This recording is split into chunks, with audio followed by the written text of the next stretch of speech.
In the late 19th century Sungei Ujong, there was once a proposal to build a railway to link Kuala Lumpur and Pahang via Seremban and Kuala Pilah. The railway will cut through Titiwangsa Range via Bukit Putus, making the railway between both coasts of British Malaya possible. The proposed line should become the main link between Kuala Lumpur and Singapore as well. However, the proposal was cancelled in 1903 and the railway connecting Kuala Lumpur with Pahang and Singapore was built elsewhere. Why was the railway between Seremban and Kuala Pilah via Bukit Putus never built? Let's drive on the road while understanding of why railway was never been built here.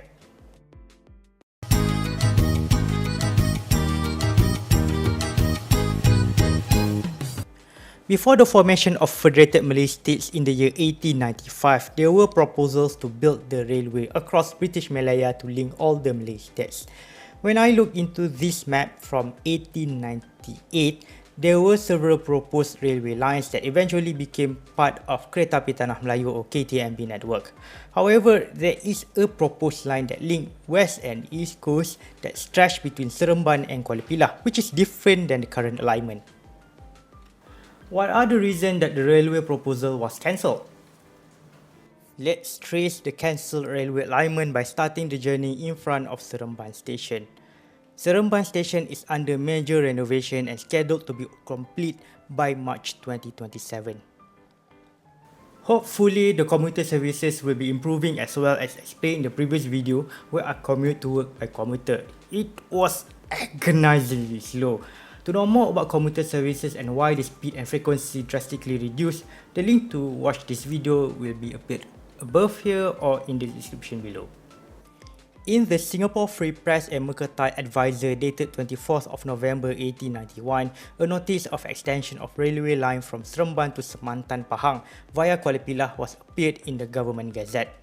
The railway will be built using the materials obtained in the public land and prison convicts were suggested as the manpower. The distance between Seremban and Kuala Pilah via Bukit Putus is 23 and 3/4 miles or 36 kilometers. There was another unknown proposal to build a railway between Hulu Langat and Jelebu via Genting Peras to link Kuala Lumpur and Pahang. According to Straits Times weekly issue dated 10th of September 1890, a railway through Genting Peras will cut the distance between Kuala Lumpur and Sembilan up to 30 miles or 48 kilometers compared with Bukit Putus route. However, surveying work was prioritised for Seremban Kuala Pilah road.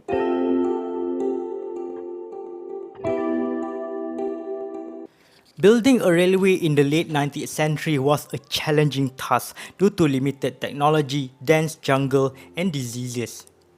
Settlement between Seremban and Kuala Pilah makes the work less riskier than cutting through a dense jungle.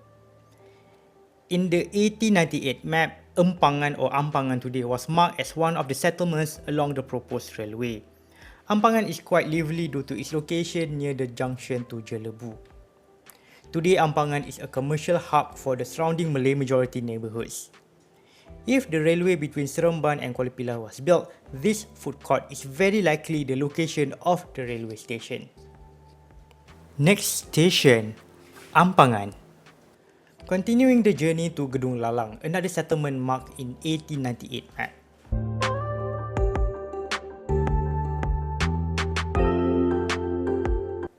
Between Gedung Lalang and Paroi, the land to the left used to be a military camp and Stadium Tuanku Abdul Rahman used to be an airstrip. After the stadium, the old road is on the right while the current Seremban Kuala Pilah road is straight uphill. Paroi is the location of the Battle of Paroi 1875 when Sungei Ujong backed by the British forces fought the locals loyal to Yam Tuan in Seremban. The time gap between the Battle of Paroi and the railway proposal of 1891 is only 16 years.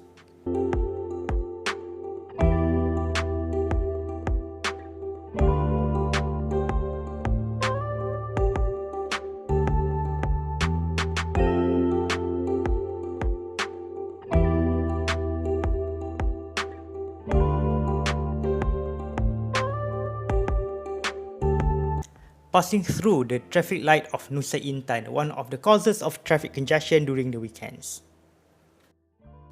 Arriving at Bukit Putus Junction, the beginning of the old Bukit Putus Road.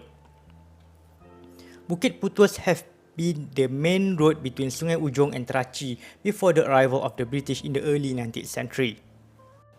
The old road is windy, narrow and often congested. The new Bukit Putus is wider and safer within the modern standard. As you can see, there are no flags and no campaign banners in Bukit Putus unless any political party wants to attract the political animals. Double lanes make the cars could overtake lorries safely, something that is almost impossible at the old Bukit Putus Road.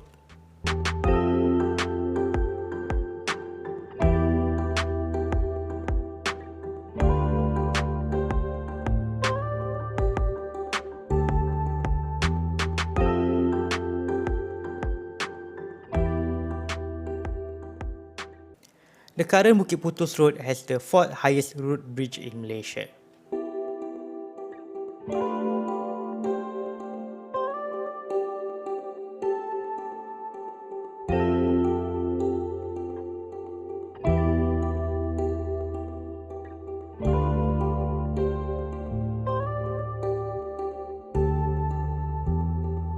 After this signboard, we have entered Kuala Pilah district.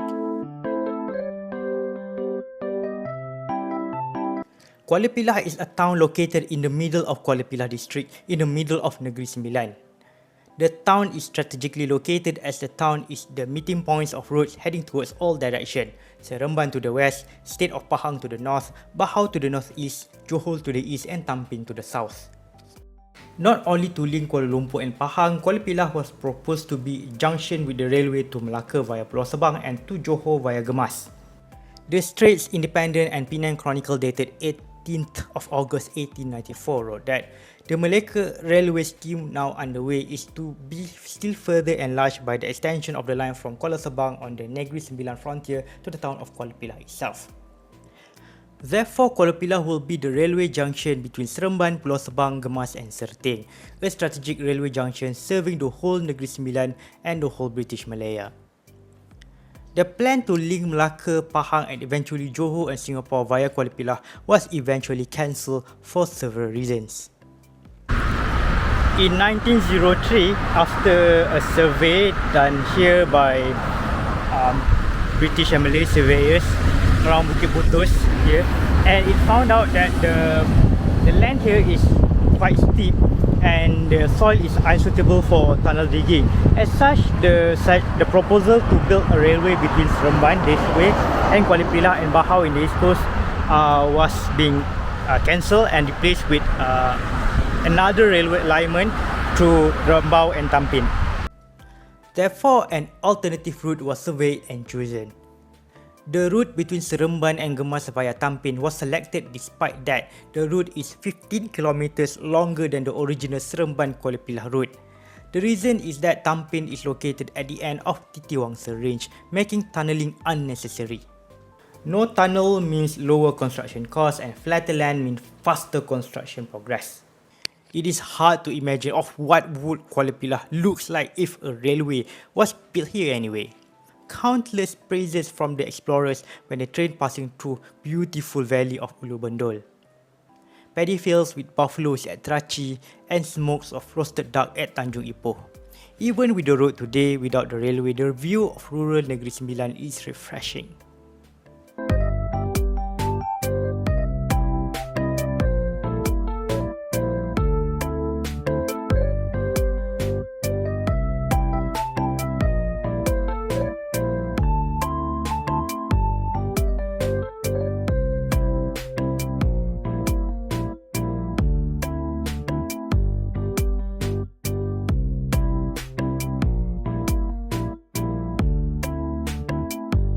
Arriving at Terachi Cultural Village in front of the junction of the new road to Seremban. Located nearby is the smoked duck shop with the sign Muka Leh Cayo or the trustable face, the most trustable face during this election campaign. Newspaper report in the early 20th century reported that British officers and Malay noblemen mainly used Seremban station in order to go to Kuala Lumpur and Singapore. Even with the existence of the road network, railway was the backbone of transportation in the early 20th century British Malaya.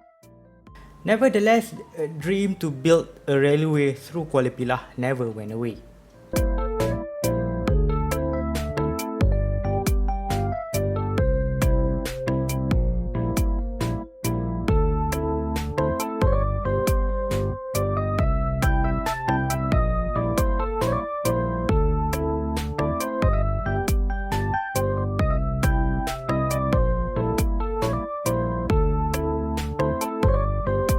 After Tanjung Ipoh, the road divides into two. The old road is to the left, the new road through Malang straight ahead. Looking back into the old 1898 map, the proposed railway alignment was located north of Muar River, which means that the railway will not pass by near this main road. In fact, the proposed Kuala Pilah station might be probably located somewhere near Kampung Tanjung Jati today, away from the town centre.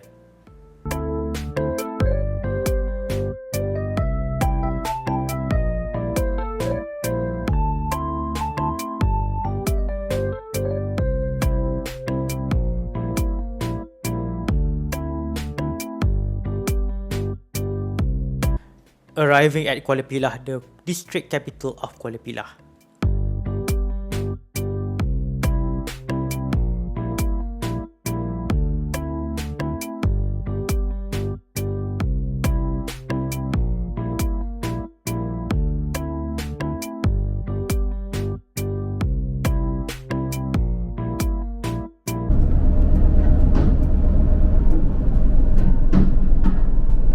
Hidden between the main road shop houses and market, the building of former Kuala Pilah railway station still stands. On the 4th of April 1910, the branch between Gemas and Kuala Pilah was opened for service. The train operates between Gemas, Pahang and Kuala Pilah once every day. The railway branch between Pahang and Kuala Pilah was meant to be temporary. According to Malay Tribune dated the 1st of March 1921, quote, "When the Kuala Lipis Kota Baru section is completed, it will probably become necessary to extend the railway between Pahang and Kuala Pilah up to Seremban." The railway was supposed to be extended to Seremban, but the plan never materialized.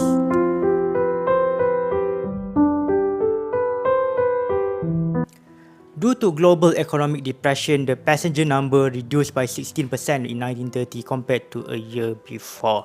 Cargo services also affected in the same period, as the average monthly cargo carried by rail reduced to 180,000 tons in 1930 compared to 220,000 tons in the year 1929. The distance between Kuala Pilah and Pahang is only 23 kilometers, easily coverable by road vehicles. Train operates between Pahang and Kuala Pilah once per day, but buses and lorries provide more trip frequency with competitive costs. Due to competition with buses and lorries, the railway services between Pahang and Kuala Pilah was terminated on the 1st of February 1931. As a replacement, F.N.S ran bus and cargo services between Seremban, Kuala Pilah and Pahang to bridge the service gap. Eventually, the F.N.S bus and cargo services were terminated a year later on the 1st of January 1932 due to low demand and fierce competition with private operators. The railway was eventually dismantled and replaced by routes which is still in use today. Most of the railway alignment between Juaseh and Pahang was converted into Federal Route 13. For decades, the existing Seremban-Kuala Pilah road was sufficient for local traffic. As the population increased and more lorries are using Bukit Putus Road as a toll-free alternative between the West Coast and the East Coast, traffic now is increasingly common. On November 2008, new Bukit Putus Road crossing Titiwangsa Range was opened, making the trip crossing the Titiwangsa Range faster and safer. Will the railway ever be returned to Kuala Pilah? According to Department of Statistics, there are 70,331 people live in the whole Kuala Pilah district according to 2020 census. With the sparse population and limited industrial activities, the prospect of trains making a comeback in Kuala Pilah is pretty slim. Thus, a few remnants such as the old station building and the old maps are all that remains of a big dream of linking Kuala Lumpur with Pahang and Singapore via Kuala Pilah. If you want to see the remnants of railway in Kuala Pilah, the most visible landmark is the former Kuala Pilah station building. The building is located behind Jalan Datuk Undang Johor, next to Pekan Rabu. The only public transport between Seremban, Kuala Pilah and Pahang is the bus.my services, the pink buses. Reference list in the form of article is in the description for your further reference. Thank you so much for watching. I hope you learned something new about the cancelled Seremban Kuala Pilah Railway and why the proposal was cancelled in favour of the current alignment. Thank you so much for watching again and see you in the next video.